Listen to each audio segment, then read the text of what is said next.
আল্লাহকে বাদ দিয়ে কাউকে মানা, এই কথা বলেই তো জেলে গিয়েছিলাম, এই আলোচনা করেই তো জেলে গিয়েছিলাম যে আল্লাহর বিরুদ্ধে গেলে প্রধানমন্ত্রী মানি না, ইসলামের বিরুদ্ধে গেলে রাষ্ট্রপতি মানি না, ইসলামের বিরুদ্ধে গেলে প্রধানমন্ত্রী মানি, এই কথাই তো বলে গিয়েছিলাম।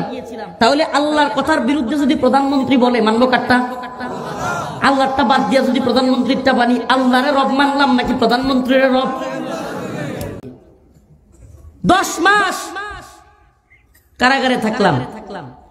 10 মাস পরে হঠাৎ করে রাষ্ট্রীয় পিপি, যেটাকে বলে সরকারি উকিল, রাষ্ট্রের নিযুক্ত একজন উকিল থাকে, প্রত্যেকেই যারা মামলা খায় তাদের পক্ষে একজন উকিল থাকে, বিপক্ষ দলের আরেকজন উকিল থাকে, আর রাষ্ট্রের পক্ষ থেকে একজন কি থাকে।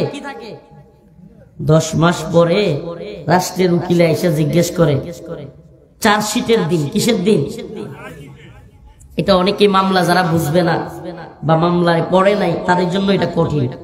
চার্জশিটের দিন জিজ্ঞেস করতেছে 10 মাস পরে, হুজুর আপনার বিরুদ্ধে এত এত দ্বারাই মামলা হয়েছে, আপনি কি দোষী না নির্দোষ? মেজাজটা কেমন গরম হয়। 10 মাস চলে গেছে, রিমান্ডে নিছে 26 দিন, এত নির্যাতন নিপীড়ন, কারাগারে থাকলাম 10 মাস, এত কষ্ট সহ্য করলাম, এখন 10 মাস পরে জিজ্ঞেস করে, হুজুর আপনি দোষী না নির্দোষ? মেজাজটা কেমন গরম হয়। তা আমি যদি এখন নির্দোষ হই, তাইলে কি যেগুলো এখন আমারে বলতেছে বা আমারে মামলা দিছে এরা জেল খাটবে নাকি? আমার 10 মাস যে গেল এগুলো কার উপর দিয়ে যাবে? তাইলে ওই বিচারক কি আমার বদলি বা ওই পিপি কি আমার বদলি 10 মাস জেল খাটবে? যেহেতু নির্দোষ, আমি নির্দোষ প্রমাণিত হয়েছি, খাটবে? তাহলে এটা কেমন বিচার হলো? 10 মাস পরে আমার জিজ্ঞেস করে কেন? আমারে তো 10 মাস পরে এমনও আসামি আছে বছর জায়গা, 3 বছর 4 বছর 5 বছর জায়গা, চার্জশিট দেয় না, 7 বছর ফেলে রাখে। এই হলো আমার আজকের আলোচ্য বিষয়, যে বিচার ব্যবস্থায় অবিচারের পরিণতি, এত অবিচার। আমি নিজে, আমার পাশে একটা বন্দী ছিল, এই যে আপনারা আজকেও অনেকে মুক্তি পাইছে আলহামদুলিল্লাহ। 21শে আগস্ট গ্রেনেড হামলা মামলা, আজকে মুক্তি পাইছে দেখলাম। বিএনপির এক মন্ত্রী আমার সাথে ছিল পাশের রুমে, আব্দুল সালাম পিন্টু, আরো অনেকে হয়তো মুক্তি পাবে। আমাদের নেত্রকোনার লুৎফুজ্জামান বাবর, আমাদের আকবর কমপ্লেক্সের সুনামধন্য মুহাদ্দিস হযরতুল আল্লামা মাওলানা আবু তাহের রহমানী সাহেব হুজুর একই মামলার আসামি। তো এই মামলায় কুকন ভাই নামে একটা লোক ছিল, আহা আমার কষ্ট কলিজা ফাইটা যায়। আজকে যেহেতু বিচার ব্যবস্থা নিয়ে আলোচনা, শোনাই আপনাদেরকে। আমার পাশের রুমে ছিলেন কুকন ভাই, এই গ্রেনেড হামলা মামলার মিথ্যা আসামি। 7 বছর চলে গেছে। কয় বছর? সরি 7 বছর, 16 বছর চলে গেছে। 16 বছর চার্জশিট দেয় নাই, তার মামলাগুলোর চার্জশিটও দেয় নাই।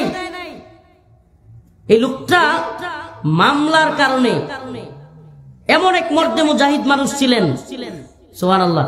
অথচ দীর্ঘদিন কারাগারে থাকতে থাকতে পরিবারের সাথে যোগাযোগ করতে দেওয়া হইতো না, কথা বলতে দেওয়া হইতো না। এক পর্যায়ে মেন্টালি তিনি পাগল হয়ে গেছে, একলা একলা কথা কইতো। আমাদের সামনে গিয়া, খাইছো? খাইছি। কই যাইবা? যাইবা। নিজে নিজে, এগুলো আমার এখনো মনে আছে, মানে নিজে নিজে। পানি আনবা? হ্যাঁ ঠিক আছে যামুগা। একা একা 2 বার করে করে কথাগুলো বলতো। একজন মর্দে মুজাহিদ, বছরকে বছর জেল খেটে থেকে এক পর্যায়ে মেন্টাল। আমি আরো লোক দেখছি যারা বছরকে বছর এভাবে বিচার নাই, কিচ্ছু নাই, আচার নাই, পড়ে আছে। এই হলো বর্তমান বিচার ব্যবস্থার জাহাজ। আরেকটা কি? আচ্ছা বলেন তো, কোন একটা লোক মনে করেন যে এটা অপরাধ করছে এলাকায়, হ্যাঁ, এখন একটা বিল্ডিং এর মধ্যে তাকে আটকায় রাখছে। এই রাস্তার পাশে এই যে বিল্ডিংটা আছে, মনে করেন এই বিল্ডিং এ আটকায় রাখছে রাস্তার পাশে। তারে ঠিক মতো খাবার দেয় না, খাবারেও কষ্ট দেয়, হ্যাঁ। আর সে ফেল ফেল করে বাইরের দিকে তাকায় থাকে, কবে সে একটু এই রাস্তায় হাঁটবে, ঘুরবে, দেখবে, হ্যাঁ। প্রতিদিন মানুষের লিগে যায়, কিন্তু ওই বাড়িওয়ালারে মানুষ পিটায় রাখবে না। আমার কথা মনে বুঝাইতে পারিনি। মানে একটা মানুষকে একটা অপরাধ করছে যে কোনো, এখন তারে ওই বাড়িতে আটকাইছে। আটকানোর পরে তারে ওখানে রাখা হয়েছে, মাঝে মাঝে খাবার দেওয়া হয়, খাবারে কষ্ট দেওয়া হয় এবং সেইখানে পড়ে থাকে, রাস্তাঘাট দেখে আফসোস করে। এই অবস্থায় এলাকাবাসী সবসময় আপনারা এদিকে যান আসেন, সে তাকায় থাকে আর কান্না করে। বলেন তো যেই বাড়ির লোক তারা এইভাবে আটকাইছে, পরে কি করবে? দেখেন আপনারাই বলতেছেন, অথচ একই কাজ দীর্ঘমেয়াদী একটা ছোট্ট থেকে ছোট্ট অপরাধের জন্য বিচার নেই। আধুনিক দাস প্রথা বুঝেন? দাস প্রথা, একসময় আপনারা দাস প্রথা মনে হয় শুনছেন, দাসত্বের জিন্দেগি ছিল, এখন ওইভাবে দাসত্ব ছিল চলে না, কিন্তু এখনো বাংলাদেশে দাসত্ব আছে, এটা বিশ্বাস করবেন? কেমনে? আধুনিক দাস প্রথা এটা কি? কারাগার গুলোতে দুই ধরনের বন্দী থাকে। কয় ধরনের? বিচার ব্যবস্থা নিয়ে আলোচনা, একটু কথাগুলো বলি, মনোযোগ দিয়ে শুনেন। কি পরিমাণ জাহালাত এই তথাকথিত বর্তমান আধুনিক বিশ্ব ব্যবস্থা, কি পরিমাণ জাহালত, এবং মানুষের আইনগুলো দেখলে মনে হয় যেন মানুষের কষ্ট দেওয়ার জন্যই আইন তৈরি হয়েছে, মানুষকে সহজ করার জন্য না। আইন তৈরি করা হয়েছে যেন কিসের জন্য? মানুষকে কষ্ট দেওয়ার জন্য। এখন কি কোন বাজারে মানুষ বিক্রি হয়? কেউ কারো দাস হয়? হ্যাঁ, টাকা পয়সা দেওয়া হবে না, শুধু খাওয়ার জন্য কেউ কারো ঘরে এখন চাকরি করতে চায়? আছে এই শ্রম? কারাগারে দুই ধরনের বন্দী আছে। কয় ধরনের? এক ধরনের বন্দীদেরকে বলে হাজতি, আরেক ধরনের বন্দীদেরকে বলে কয়েদি। হাজতি, কয়েদি। হাজতি কারা? যারা মামলা নিয়ে ভিতরে আছে, জামিন হওয়ার সম্ভাবনা আছে, রায় হয় নাই। কি হয় নাই? রায় হয় নাই, মানে মামলাটা রায় হয় নাই, এদেরকে কি বলা হয়? হাজতি। একটু বিচার ব্যবস্থা নিয়ে আলোচনা তো একটু পরে বুঝবেন মূল আলোচনাটা। আরেক ধরনের আসামিদেরকে বলা হয় কয়েদি। কয়েদি কারা? যাদেরকে পোশাক লাগাইয়া দেওয়া হয়, ওই যে সাদা ডোরা ডোরা পোশাক দেখেন না, যাদের রায় হয়ে গেছে, 10 বছর হোক, 20 বছর হোক, ফাঁসি হোক, যাবজ্জীবন হোক, কিংবা একদিনের রায় হোক, কথার কথা, তাকে কি বলা হয়? কয়েদি। জানেন এই কয়েদিদের ভিতরে 10 বছর, 20 বছর বা যাবজ্জীবন কি করে এরা? হ্যাঁ, এরা পুরা কারাগারের ভিতরে এদের কাজগুলো বন্টন করে দেওয়া আছে। এরা পেঁয়াজ চাষ করে, এরা আলু চাষ করে, এরা বেগুন চাষ করে, এরা খেতে কামারে কাজ করে, এরা বিভিন্ন গাছ লাগায়।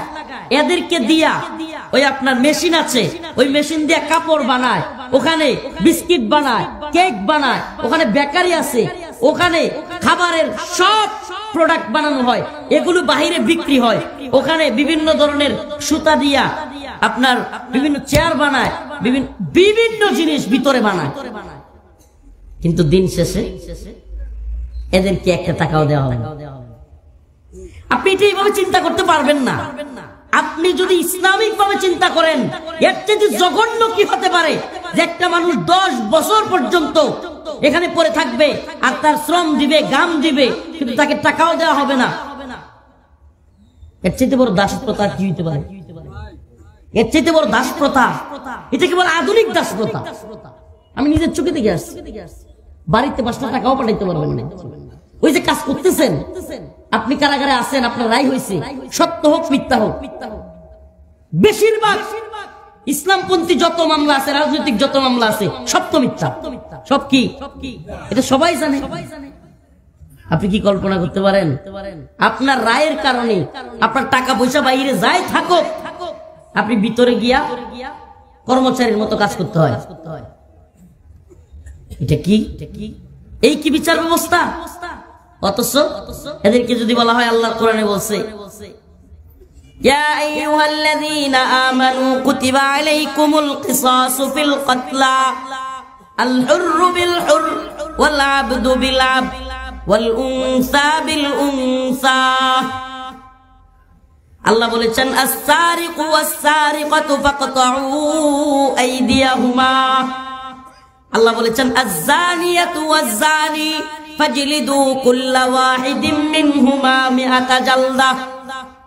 আল্লাহর আয়াতের বিধানগুলো বলবেন, আল্লাহর বিচারের কথা বলবেন, এরা ক্ষিপে যাবে, হাই হাই কিভাবে কি শাস্তি দেয়, হত্যার বদলে হত্যা। বলবে কি বলবে না? বলে কি বলে না? তো এদের শাস্তি কি হত্যার বদলে হত্যা নাই? হ্যাঁ, হত্যার বদলে হত্যা আছে না নাই? অথচ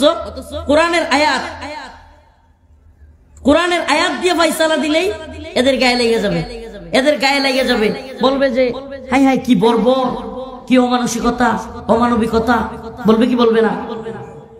অথচ আল্লাহ পাক বলতেছেন কিসাসের মাধ্যমে আল্লাহ পাক যে বিধান দিয়েছেন, সুবহানাল্লাহ, আল্লাহ বলতেছেন এটা, এই বিধানটা জীবন দেওয়ার মতো। সুবহানাল্লাহ, কি এর মতো?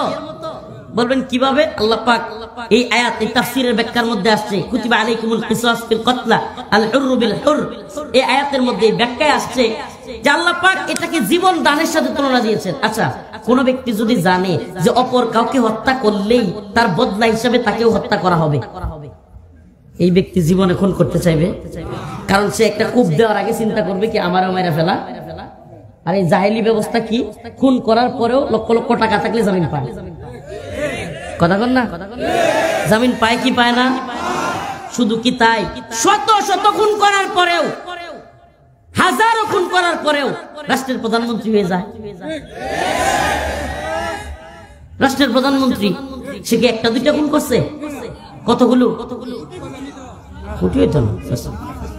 শত শত তো হবে, হাজার তো হবে। হাজার হাজার খুন করে রাষ্ট্রের কি, তার পক্ষেও সাপোর্টার আছে? নাউজুবিল্লাহ, তার পক্ষে আছে তো সাপোর্টার। তাহলে সে কি খুনির সহায়ক না, খুনির সহযোগিতাকারী? আপনারা শুনেন, এটা কথা বলি ভাই, প্রিয় উপস্থিতি, প্রিয় এই আজকের এই ঐতিহ্যবাহী তাফসীরুল কোরআন মাহফিলের সচেতন নাগরিকরা, আপনাদেরকে একটা কথা বলি, আমরা কোন একটা নির্দিষ্ট দল বা ব্যক্তির বিরুদ্ধে কথা বলি, এই সিস্টেমের বিরুদ্ধে কথা বলি। এই সিস্টেম এমন এক সিস্টেম পুরো পৃথিবীতে তৈরি হয়েছে, এমন এক জাহেলি বিশ্ব ব্যবস্থা পুরো পৃথিবীতে তৈরি হয়েছে। আপনাকে তো কয়েকটা উদাহরণ দিলাম। যখন 7 বছর পরে কারাগারে রাইখা, রিমান্ডে রাইখা একজন লোককে আদালতে জিজ্ঞেস করা হয় আপনি দোষী না নির্দোষ, এর কলিজারা ফাইটা যায় না? এটা জিজ্ঞেস করতেছে আপনার আদালত, এটা জিজ্ঞেস করতেছে। আরে কি হাস্যকর কথাবার্তা। প্রিয় হাজিরিন, প্রিয় উপস্থিতি, বছরকে বছর কারাগারে পড়ে আছে, বিচার হয় নাই, অথচ কারাগারের মধ্যে সে পড়ে আছে। তার খাবার, ওইটার মধ্যে পোকা আছে, সে পাক করতেছে মানুষের জন্য, সে হাল চাষ করতেছে, সে আপনার ওই খেতে কামারে কাজ করতেছে, সে কাপড় তৈরি করতেছে, সে আপনার বিভিন্ন বিস্কিট রুটি তৈরি করতেছে, ভিতরে বেকারি সব কিছু করতেছে, অথচ তার বেতন নেই। বছরকে বছর কি নাই?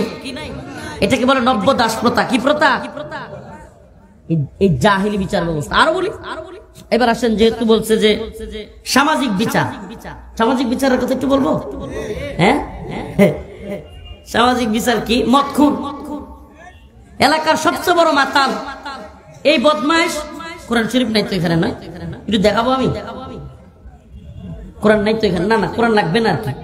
এই বদমাইশ এভাবে চেয়ারের উপরে মাতাল, এলাকার সবচেয়ে বড় মাতাল, চিহ্নিত, সবাই জানে, অথচ সে আলেমের সামনে কিংবা এলাকার মুরব্বীদের সামনে পায়ের উপর পা তুলে সে বড় দরবারি হয়ে গেছে, এলাকার সমাজের বিচার করে।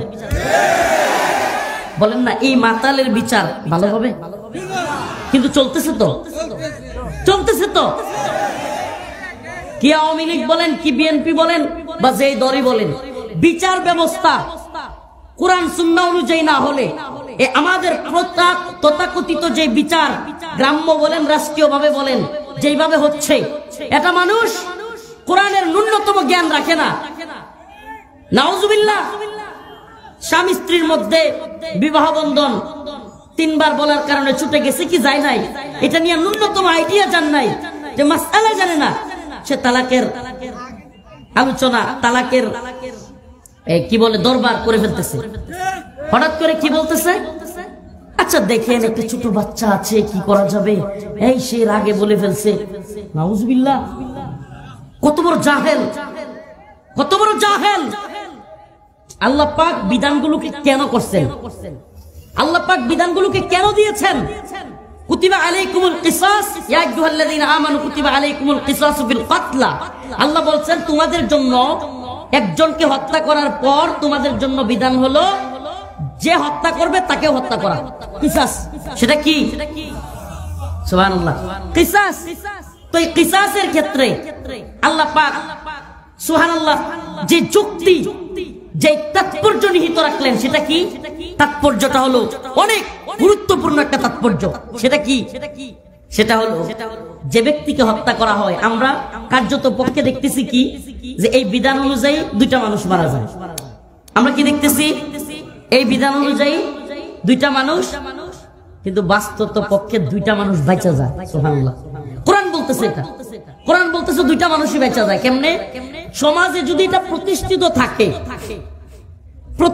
থাকে যে একজনকে হত্যা করা হলে তার বদলি যে হত্যা করবে তাকেও কি করা হবে? ওর তো 100 বার মাথায় চিন্তা আসবে যে আমি কেমনে কূপ দিব, আমি কেমনে গুলি করব। ঠিকই ঠিক না? এই যে পুলিশ যেগুলো গুলি করছে, যেগুলো আমাদের ভাইদেরকে, মাদ্রাসার ছাত্রদেরকে, স্কুলের ভার্সিটির ছাত্রদেরকে গুলি করছে, এখন প্রত্যেকটারে দৌড়ে দৌড়ে হত্যা করা হতো, তাইলে দেখতেন একজনও পুলিশ আর বিচার গুলি করতে চাইতো না। সব মানুষ মারা যাইতো নাকি সব মানুষ বরং জীবিত থাকতো? অন্যায় ভাবে কেউ কাউকে হত্যা করার সাহসী হাসিনা না, আরো বড় কেউ যদি বলতো কারণ তুই গুলি করে মার, জীবনেও সাহস পাইতো না। কেন? কারণ সে জানতো যে আমি গুলি করে মারলে 4 দিন পরে আমারেও। সুবহানাল্লাহ, বলেন না? আস-সারিকু ওয়াস-সারিকাতু ফাকতাউ আইদিয়াহুমা। আল্লাহ রাব্বুল আলামিন বলেছেন চোর এবং চোরনি, চোর এবং, আল্লাহ নিজে কইতেছে চোর এবং চুন্নি, যেই চুরি করুক, কোরআনের বিধান হলো ফাকতাউ আইদিয়াহুমা। এখন অনেকের কাছে হায় রে কি বর্বর, একটু চুরি করছে হাত কেটে দিতে হবে, কত বর্বরতা। যদি বলেন যে আল্লাহ রাসূল কোন সাতেম আল্লাহর নবীকে গালি দিয়েছে, তার শাস্তি হলো ওয়াজিবুল কতল, হায় রে কি বর্বরতা, গলা কেটে হত্যা। আপনি কি জানেন কোরআনের বিধানগুলোকে এই পশ্চিমা কালচার এবং এই নব্য জাহালাত, বর্তমান আধুনিক কুফরি বিশ্ব ব্যবস্থা কোরআনের প্রত্যেকটা বিধানকে মানুষের কাছে আতঙ্ক হিসাবে দেখাইছে। আর তাদেরগুলো আল্লাহ পাক বলছেন আল্লাহ রাসূলকে গালি দিলে রাসূল বলেছেন ওয়াজিবুল কতল, তার কল্লা ফেলে দেওয়া হবে, গলা থেকে কল্লাকে কি করা হবে? আলাদা করে দেওয়া হবে। এটা কি বর্বর মনে হয়? তো ফাঁসিটা, আপনারা যে ফাঁসির রায় রাখছেন, ফাঁসি কি? ফাঁসির বিধানটা কিরকম? বরঞ্চ মানুষের হায়াত বা তার দুনিয়া থেকে ত্যাগ হওয়ার জন্য গলা কাটার চাইতে সহজ আর কোনো তরিকা নেই। কাউকে দ্রুত আমরা কি করি? তাহলে তো আমরাও কি করতাম? গরুর গলায় লটকায় মেরে ফেলতাম, তারপরে গোশত খায় ফেলতাম। কিন্তু এইভাবে কষ্ট কম হবে না বেশি হবে? বলেন না, কম হবে না বেশি হবে? যেটা বেশি কষ্ট সেটা কম বর্বর, নাউজুবিল্লাহ। যেটা বেশি কষ্ট সেটা কম বর্বর, আর যেটা কম কষ্ট এটা বেশি বর্বর। বর্বর, আরে কি ইসলাম কি বিধান দিয়েছে, হাত কাটা। আচ্ছা বলেন তো, এটা মানুষ টাকা পয়সা সবকিছু গুছাইছে, পরিবারের কারো অসুস্থ হয়েছে, চিকিৎসা করাবে, ঘরের ভিতরে লুকায় রাখছে। এমন সময় মায়ের অসুস্থ, 50,000 টাকা কোন বদমাইশ চুরি করে নিয়ে গেছে। কি করছে? ঘর থেকে 1 লাখ টাকা চুরি করে নিয়ে গেছে কোন বদমাইশ। আপনি বলেন তো, যে মায়ের চিকিৎসার জন্য টাকা রাখছিল বা যে কোনো একটা জরুরি প্রয়োজনে সেই টাকাটা ঘর থেকে চুরি করে যে বদমাইশ নিয়ে গেছে, এর হাত কাটলে অপরাধ হবে? হ্যাঁ, নাকি ওর হাত কাটার মাধ্যমে ওই যে মা অসুস্থ ছিল তার জীবনটা বেঁচে যাবে? আমাকে বলেন তো, ইসলামের বিধানগুলোকে বর্বর কারা করেছে? ইসলামী শরিয়া। বরং আমি তো বলি কি জানেন, এই জাহালত, নব্য জাহালত আমাদেরকে এই অবস্থায় কেন নিয়েছে জানেন? কারণ এই পৃথিবীতে যেন আর কখনো ইসলামী শরিয়া না আসে। কি না আসে? ইসলামী শরিয়া। অথচ প্রত্যেকটা পদে পদে, সেক্টরে সেক্টরে আমরা যখনই কোনো ঝামেলায় পড়ি তখনই ইসলামী শরিয়ার প্রয়োজনীয়তা অনুভব করি। সেটা কিভাবে? রাস্তাঘাটে যেই পরিমাণে জ্যাম, সুবহানাল্লাহ। বর্তমানে বাংলাদেশে সিলেটের রুটে গাড়ি নিয়ে ঢোকা আর কি বলে তৃতীয় মহাযুদ্ধ, তৃতীয় বিশ্বযুদ্ধ করা প্রায় একই কাজ। জানেন এটা? ঢাকা টু সিলেটের রাস্তায় বর্তমানে প্রাইভেট কার নিয়ে ঢোকা আর তৃতীয় বিশ্বযুদ্ধে শরিক হওয়া, মানসিকভাবে তৃতীয় বিশ্বযুদ্ধে শরিক হইলেও মানে মানসিকভাবে এত ধৈর্য লাগবে না। আমার মনে হয় যে ধৈর্য এখানে ধরা লাগে, ঘন্টার পর ঘন্টা বসে থাকা লাগে। আজকে এক বক্তা হযরতের পোস্ট দেখলাম ফেসবুকে যে কয়েক ঘন্টা যাবত জাগাই, কোনো দিকে যাওয়ার সুযোগ নেই। প্রিয় হাজিরিন, আমাদের মাথায় কি আসে তখন? হ্যাঁ, যে মানে নাম বলি যে মনে করেন আওয়ামী লীগ করে, সে মনে করে আওয়ামী লীগ থাকলে এগুলো সব ঠিকঠাক হয়ে যেত। যে বিএনপি করে, বিএনপি ক্ষমতায় আসলে এগুলো সব ঠিকঠাক হয়ে যেত। আমাদের সমস্যার সমাধান আমরা কিভাবে দেখি? যে আমরা বুকে গিয়ে আমরা পাশ করে ফেলবো, তাইলে সব কি হয়ে যাবে। হয়েছে নি 50 বছরে সুর বাটপার বা দেশের অবস্থা আরো ডাউনের পর্যায়ে যাচ্ছে না, উন্নতি আরো ডাউন। 3 বছর আগে আফগানিস্তান 2021 সালের 15 আগস্ট আফগানের তালেবানরা ক্ষমতায় আসছে। কয় বছর? 3 বছর। 3 বছরে ওয়ার্ল্ড ব্যাংক, বিশ্ব ব্যাংক, IMF, বিশ্বের নামি দামি ব্যাংক বা অর্থনৈতিক সিস্টেম এরা মেনে নিতে বাধ্য হয়েছে মুসলমানদের উন্নতি তো এই শয়তানের দল জীবনেও ইচ্ছা করে বলে না, বাধ্য হয়েছে বলতে বিশ্বে বর্তমানে সবচাইতে পাওয়ারফুল মুদ্রা হলো আফগানি মুদ্রা। সুবহানাল্লাহ কোন কয় বছরে কোন না কয় বছর? আর আমাদের দেশে চেতনার ট্যাবলেট বিক্রি করছে 50 বছর।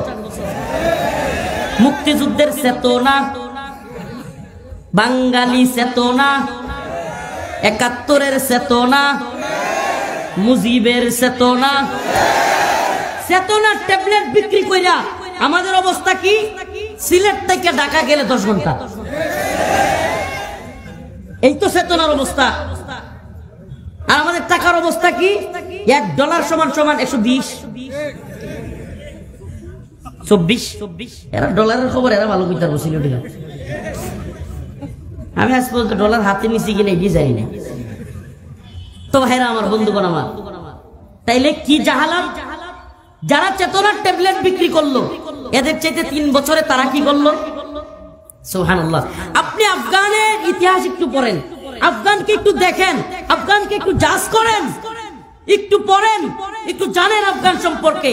এই 3 বছরে আফগানে চুরি বন্ধ, সুদ বন্ধ, জিনা বন্ধ, ব্যভিচার বন্ধ, ঘুষ বন্ধ। আলহামদুলিল্লাহ। আফগানের মন্ত্রীরা সাইকেল দিয়ে, রিক্সা দিয়ে, পায়ে হেঁটে অফিস করে। সুবহানাল্লাহ কন্যা। আরামগর মন্ত্রী লাগে না, উপজেলা চেয়ারম্যান, ইউনিয়ন চেয়ারম্যানের নিজের গাড়ি, বউয়ের গাড়ি, বাচ্চার গাড়ি, স্কুলে যায়।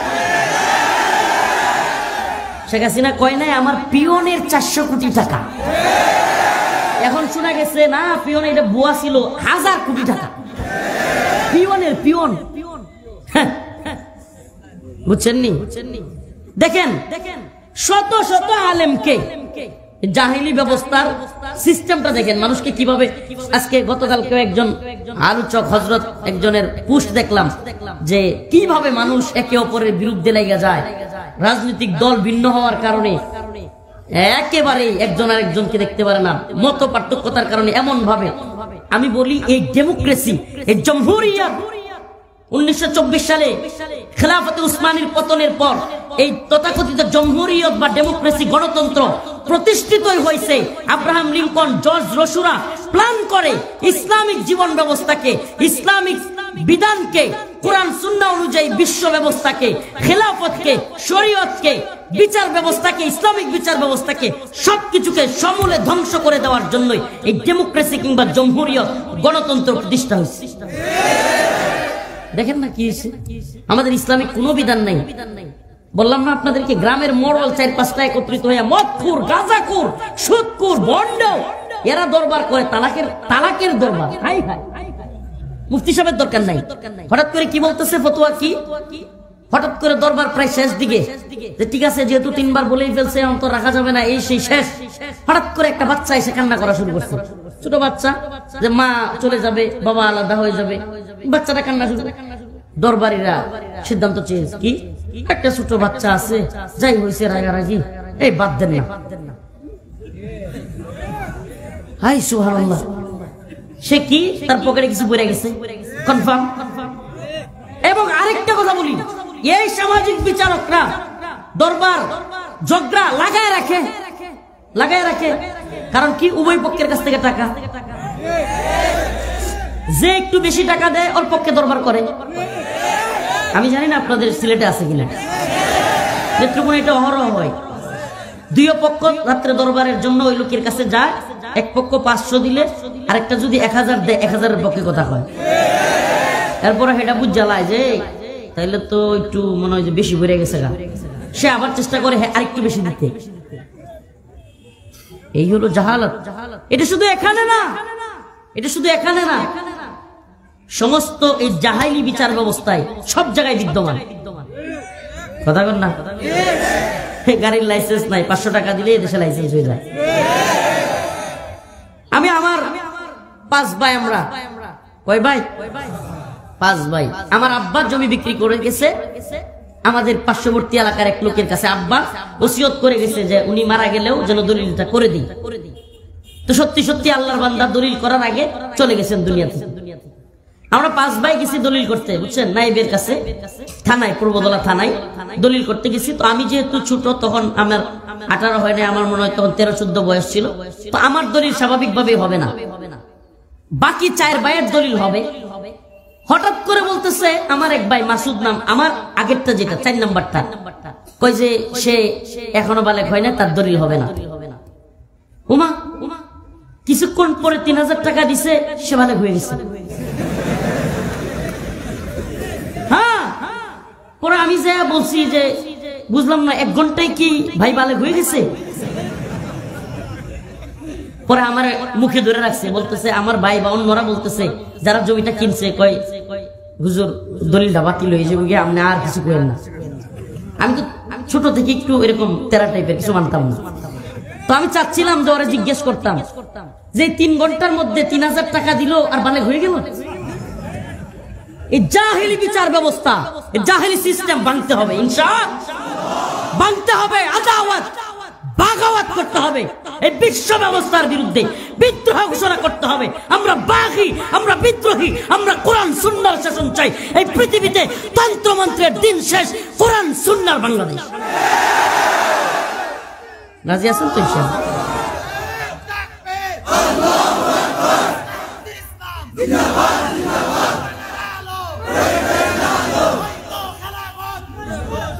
ইম্মা শরিয়া ওয়া ইম্মা শাহাদা, হয়তো শরীয়ত নয়তো শাহাদাত। এই ভাইরা আমার, বন্ধুগণ আমার, বুঝে রাখেন, এই রাস্তাঘাট, এই সব জাহালত, এই কালবাট, সবকিছু দায়ী একটা জিনিস, এটা মাথায় ঢোকান, এটা হলো ইসলামী শরিয়া না থাকা। এমন কোন চোর নাই, চেয়ারম্যান হোক, এমপি হোক, প্রধানমন্ত্রীও যদি হয়তো চুরি করত, ইসলামিক বিধান অনুযায়ী তার হাত কেটে দেওয়া হতো। প্রধানমন্ত্রী সাহস করবো জনসম্মুখে হাত কাটলে? আর কারো সাহস আছে চুরি করা? এমনি দেশ উন্নতি হবে ইনশাআল্লাহ, এমনি উন্নতি হবে। আচ্ছা, বিধানগুলো কেন রাখা? কার্যকর করার জন্য, নাকি যেন অপরাধ না হয়? তাহলে বিধান যদি এমন হয় যে বিধানের ফাঁক করে মানুষ বের হয়ে যাইতে পারে, তাইলে এই বিধান দিয়ে লাভটা কি? এই আধুনিক বিশ্ব ব্যবস্থা, এই আধুনিক জাহেলি বিশ্ব ব্যবস্থা, এই বর্তমান বিচার ব্যবস্থা, সবগুলোর এমন ফাঁক ফোকর অভাব নাই। টাকা দিবেন, আইনের ফাঁক ফোকর আছে। কি বলবে? কি জানি একটা প্রবাদ আছে না, যে কত দ্বারা উকিলের এত দ্বারা, একটা প্রবাদ আছে সুন্দর। আসমানের যত তারা, আইনের তত ধারা। এই যে মুরব্বী মনে রাখছে, আসমানের যত তারা, আইনের এত দ্বারা। এত দ্বারার অভাব নাই কেন? কারণ কি? কারণ সুনির্দিষ্ট কোনো নীতিমালাই তো নাই। আচ্ছা, আরেকটা কথা মনে পড়ছে, বলবো নি? এই দেশে মানে যেহেতু টাকাওয়ালা বেশি, মানি লন্ডারিং এর মামলাও খাওয়ার লোক আছে মনে হয়, তাইলে এটা বুঝবে।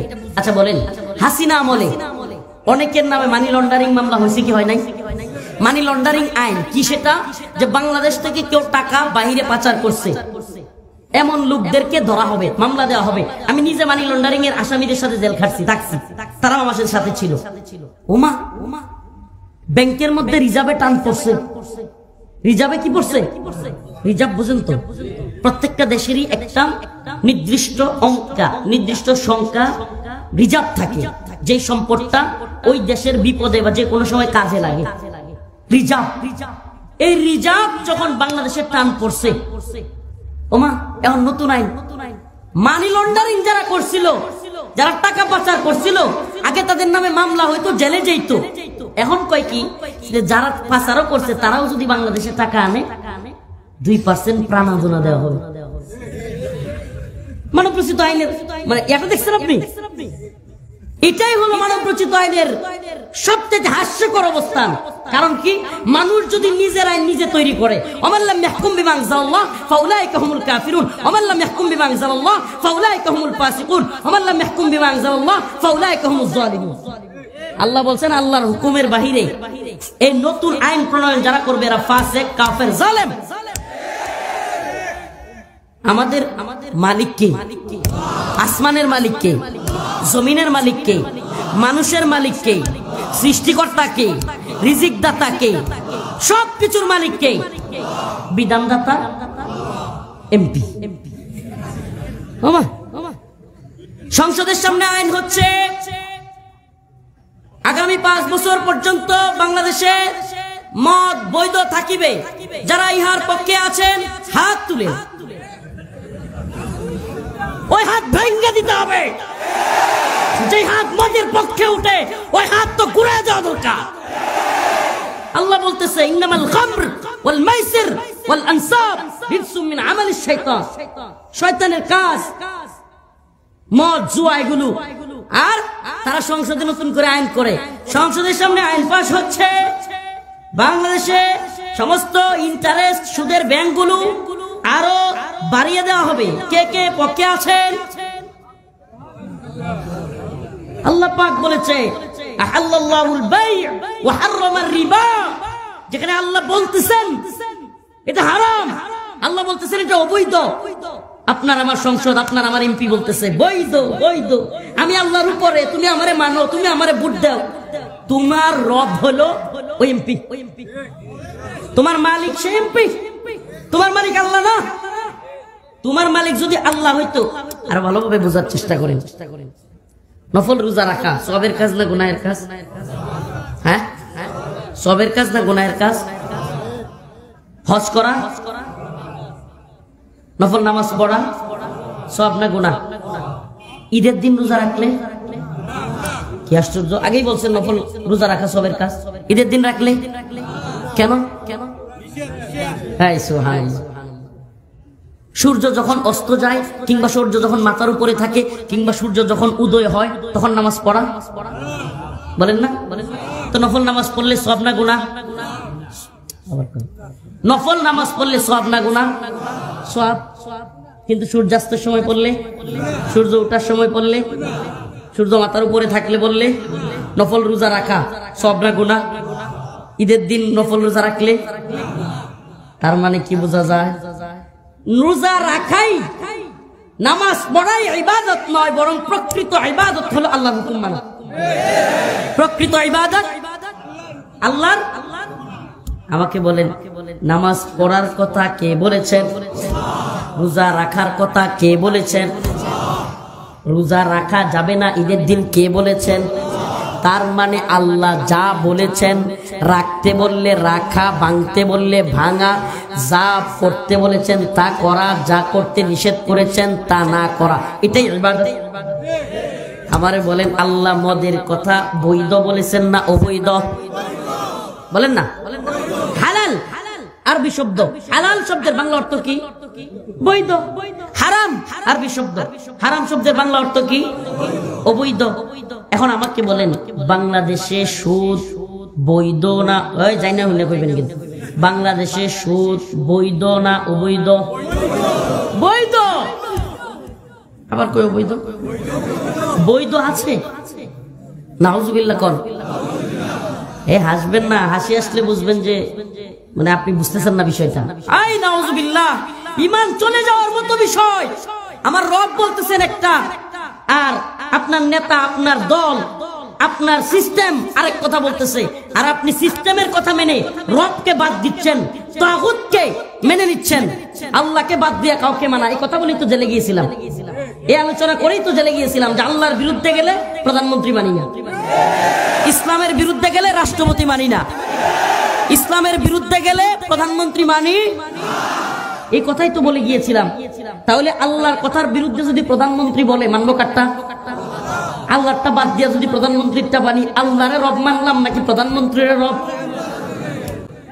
এখন আপনার আমার এলাকা সহ সকল এলাকা থেকে প্রত্যেক মানুষের মতামত নেওয়া প্রতিদিন সম্ভব? সারা দেশে সব মানুষের পক্ষ থেকে প্রতিদিন মতামত নেয়া যে বাংলাদেশে আগামী 5 বছর কি কি করা হবে, এটা নিয়ে সব মতামত সবার কাছ থেকে নেওয়া সম্ভব? যেহেতু সম্ভব না, সেহেতু প্রত্যেক এলাকা থেকে জনপ্রতিনিধি বলে, কি বলে? জনপ্রতিনিধি নেওয়া হয়। তার মানে ওই প্রতিনিধি যে অবস্থান নিবে সেটা আপনার অবস্থান, ওই প্রতিনিধি যে অবস্থান নিবে সেটা কি? আপনি এটা ডেমোক্রেসিতে জড়িত যারা, আল্লাহ মাফ করুক, গণতন্ত্রের সাথে, এদেরকে এই কথা বুঝাই পারবেন না, এরা বুঝতে চাইবে না। এরা বলবে আমরা ইসলামিক রাষ্ট্র ব্যবস্থা তৈরি করব, সংসদের মাধ্যমে গিয়ে ওখানে আইন পাশ করে ফেলবো। আরে ভাই, আল্লাহ বলছে হারাম, আমার রব বলেছেন হারাম। পৃথিবীর পুরো শক্তি মিলেও যদি এটাকে বৈধ বলে, হালাল বলে, সংসদ কেন গোটা পৃথিবীর সকল সংসদরা মিলেও যদি বলে সব হালাল, আল্লাহ বলেছেন হারাম, আমি বলবো এটা হারাম হারামি। নতুন করে সংসদে নিয়ে এটাকে পাস করে হালাল বানানো, নাউজুবিল্লাহ, এটাই তো বড় কুফর, এটা তো আরো বড় কুফর। আল্লাহর বিধানটাকে নতুন করে সংসদের সামনে আইন হচ্ছে, সুদ কি থাকবে কি থাকবে না, তুই কোয়ার কেটা বেটা? আল্লাহ বলছেন থাকবে না, এটা আল্লাহর সাথে যুদ্ধ ঘোষণা করার শামিল, তুমি কি এটা বলা?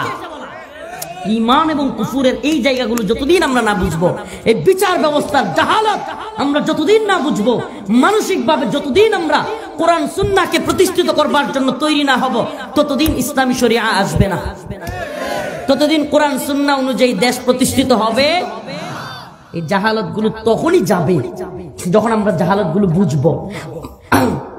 আমরা হাসিনার জুলুম বুঝেছিলাম, 16 বছর সব মহল থেকে আওয়াজ উঠেছে, ছাত্র, শিক্ষক, প্রফেসর, ডাক্তার, সাংবাদিক, কলামিস্ট, বুদ্ধিজীবী, বক্তা, মুফতি, শাইখুল হাদিস, সব সেক্টর থেকে আওয়াজ উঠেছে, হাসিনা হটাও, দেশ বাঁচাও। আল্লাহ পাক হাসিনারে সরাইছে কি সরাই নাই? কথা বল না, সরাইছে কি সরাই নাই? তার মানে কি? আল্লাহ পাকের কাছে মন থেকে কিছু চাইলে, আদর্শিক ভাবে চাইলে আল্লাহ পাক সেটা দেন। ইন্নাল্লাহা লা ইগাইয়িরু মা বিকওমিন হাত্তা ইগাইয়িরু মা বিআনফুসিহিম। আল্লাহ ততক্ষণ কোন জাতিকে পরিবর্তন করেন না যতক্ষণ না সেই জাতি পরিবর্তন হয়, পরিবর্তন চায়। আমরা নিজেরা পরিবর্তন হব, পরিবর্তন চাইবো ইনশাআল্লাহ।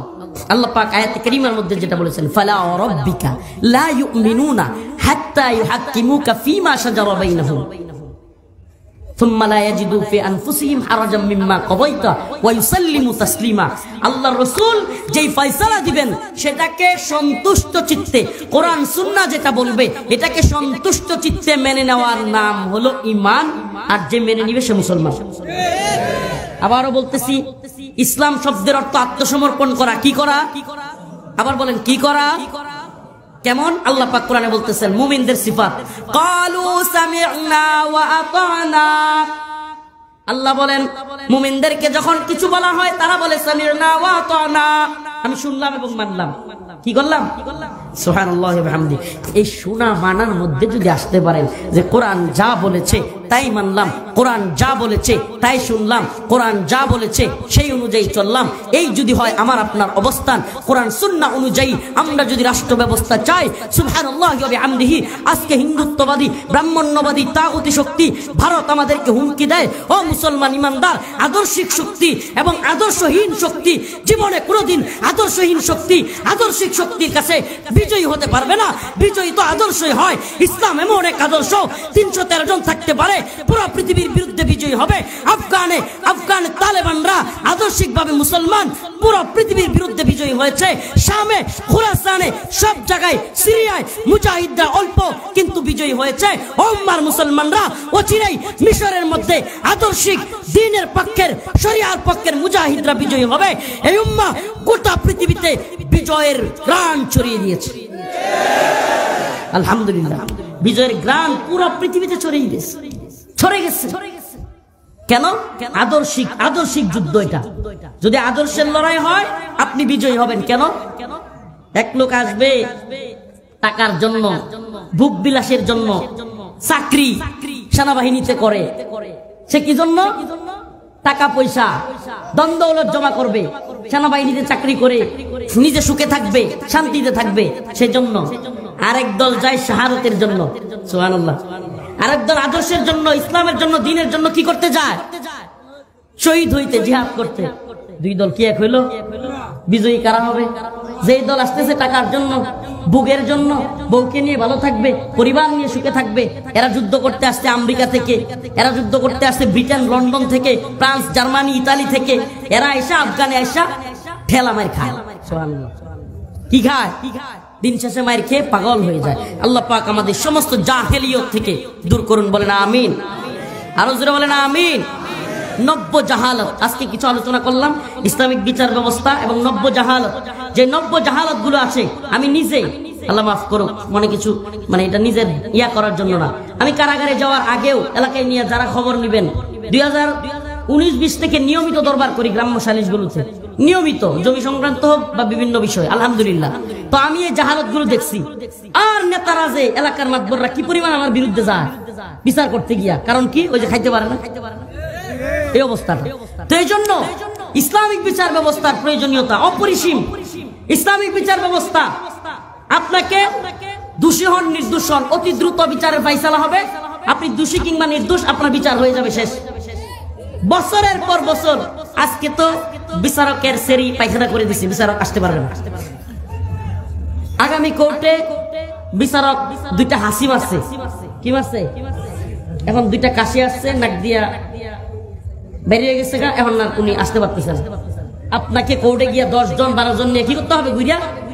এই তো জাহালাত, এগুলো চলছে। তো এটা যে ভুক্তভোগী হন নাই, আদালতের গণ্ডিতে ঘুরতে ঘুরতে ঘুরতে ঘুরতে ওমা 2 বছর 3 বছর জায়গা, এখন কাগজটা তো খুঁজা পাইতেছি না, নথি কি করতেছি না, নথিটা খুঁজা পাইতেছি না, নথি তুলো, ঘুরতেই থাকো। এত জাহালাত।